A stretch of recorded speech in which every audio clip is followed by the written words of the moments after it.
स्वामी ओम सर्वांना मी रोहिणी परत एकदा तुमचं स्वागत करते माझ्या चॅनलमध्ये। आणि आजच्या व्हिडिओमध्ये आपण एक खूप महत्त्वाची माहिती बघणार आहोत। आपल्या सर्वांना माहिती आहे उद्या आहे संकष्टी चतुर्थी, उद्या आहे गुरुवार आणि त्याचबरोबर उद्या आहे संकष्टी चतुर्थी। तर सगळ्यात महत्त्वाचं पहिले की आता उद्या ज्यांचे 9 आणि 11 गुरुवार असतील तर त्यांनी ते गुरुवार धरायचे का, तर त्याचं स्पष्ट उत्तर मी तुम्हाला या व्हिडिओमध्ये सांगते। तर उत्तर आहे की ज्यांना कोणाला चतुर्थीचा उपवास असेल त्यांनी तो गुरुवार नाही धरायचा, तो उपवास पकडायचा नाही।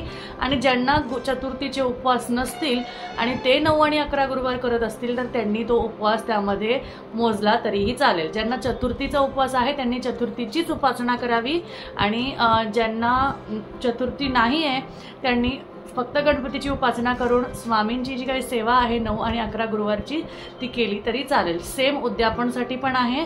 उद्यापन जरी तुमचा असेल तर तुम्ही करू शकता जर का तुम्हाला उपवास नसेल, आणि उद्यापन जर तुम्हाला उपवास असेल तर तुम्हाला पुढच्या गुरुवारी करावं लागेल। अशा पद्धतीने गुरुवारबद्दल मी तुम्हाला माहिती सांगितली। आता उद्या आहे गुरुवार, ज्यामध्ये संकष्टी चतुर्थी आलेली आहे। संकष्टी चतुर्थी म्हणजे गणपती बाप्पांची उपासना करायची आहे। उपासना आपल्याला करताना काय करायचं आहे तर सकाळी उद्याचा दिवस खूप छान दिवस आहे। आपल्याला आपल्या उंबऱ्याची पूजा, हळदीचं लेपन, सगळ्या घरात आपल्याला सकाळी पूजा, देवपूजा सगळं करायचं आहे।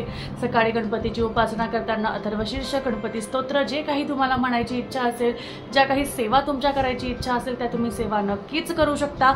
आणि त्या सेवा करून तुम्हाला त्यानंतर खूप महत्त्वाची असा एक उपाय तुमच्या मुलांसाठी करायचा आहे। कारण गणपती बाप्पा हे बुद्धी देवता मानले जातात आणि बुद्धीचे देवता आहे, त्यामुळे आपल्याला आपल्या मुलांची बुद्धी कुशाग्र व्हावी, आपल्या मुलांमध्ये त्यांच्या बुद्धीमध्ये वाढ व्हावी, त्यांचं मन प्रसन्न राहावं आणि ते एकचित्तनी सगळं त्यांचं अभ्यासक्रम, सगळ्या ज्या गोष्टी आहेत ते करत राहावे, त्यांच्या मार्गात त्यांना प्रगती मिळावी, त्यासाठी आपण एक उपाय करणार आहोत।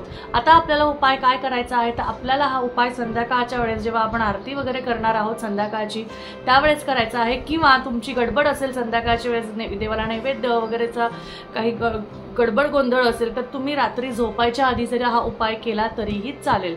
आता तुम्हाला काय करायचं आहे, तुम्हाला संध्याकाळी तुम्हाला एक खोबऱ्याचा तुकडा घ्यायचा आहे आणि त्याचबरोबर 5 कापूराचे तुकडे घ्यायचे आहे। कापूरचे भीमसेनी कापूर असेल तर अतिउत्तम, किंवा गोल वड्या असल्या तरीही चालेल। 5 कापूर आणि 1 खोबऱ्याचा तुकडा घ्यायचा आहे। तुम्हाला काय करायचं आहे, तुम्हाला तो खोबऱ्याचा तुकडा जो आहे तो खोबऱ्याचा तुकडा घेऊन तुमच्या मुलावर 7 वेळा उतरून काढायचा आहे। सरळ बाजूने 7 वेळा उतरून काढायचा आहे आणि जी काही इडापिडा असेल, ज्या काही गोष्टी असेल, ज्या काही प्रगती मार्गामध्ये अडचणी येत असेल ते सगळ्या निघून जावं असं म्हणायचं आहे। आणि त्यानंतर ते तुम्हाला एका डिशमध्ये ठेवायचं आहे आणि त्यानंतर ते तुम्हाला तुमच्या देवासमोर तुम्हाला त्या 5 वड्या त्याच्या आजूबाजूला, म्हणजे 1 वडी खोबऱ्यावर, 4 वड्या त्याच्या बाजूला ठेवून तुम्हाला ते प्रज्वलित करायचं आहे। आणि पूर्ण जळूस्तर तुम्हाला गणपती बाप्पाच्या मंत्राचा जप करायचा आहे। गणपती बाप्पाच्या मंत्राचा जप तुम्हाला करायचा आहे। त्यामध्ये तुम्ही कुठलाही मंत्र गणपती बाप्पाचा म्हणू शकता, श्री गणेशाय नमः किंवा ओम गणपते नमः, कुठलाही मंत्र तुम्ही म्हणू शकता, किंवा हा जो मंत्र इथे मी तुम्हाला लिहून देत आहे हा मंत्र तुम्ही म्हटला तरीही चालेल। विशेष असं काही नाही, पण तुम्हाला गणपती बाप्पाचं स्मरण किंवा साधं अथर्व शीर्षाचं पठण जरी केलं आणि तुम्हाला काहीही नाही, फक्त तुम्ही यूट्यूबला लावून दिलं अथर्व शीर्ष आणि किंवा गणपती मंत्र आणि ते जळूस तर फक्त तिथे ठेवायचा, तिथं तुम्हाला थांबायचं आहे।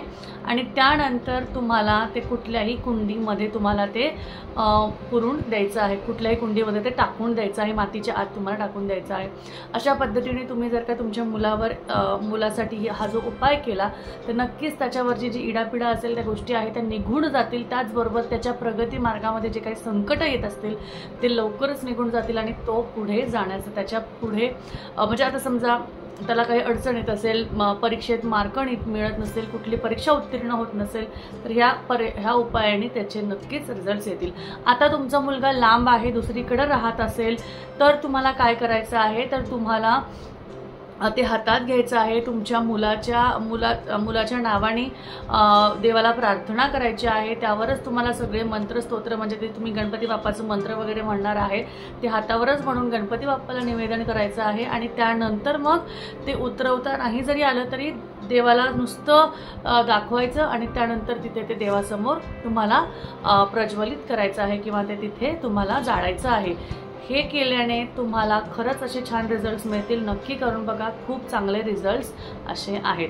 तर चला, आजच्या व्हिडिओमध्ये एवढीच माहिती होती। व्हिडिओ आवडल्यास नक्की लाईक करा, शेअर करा, चॅनलला सबस्क्राईब करा। परत भेटूया।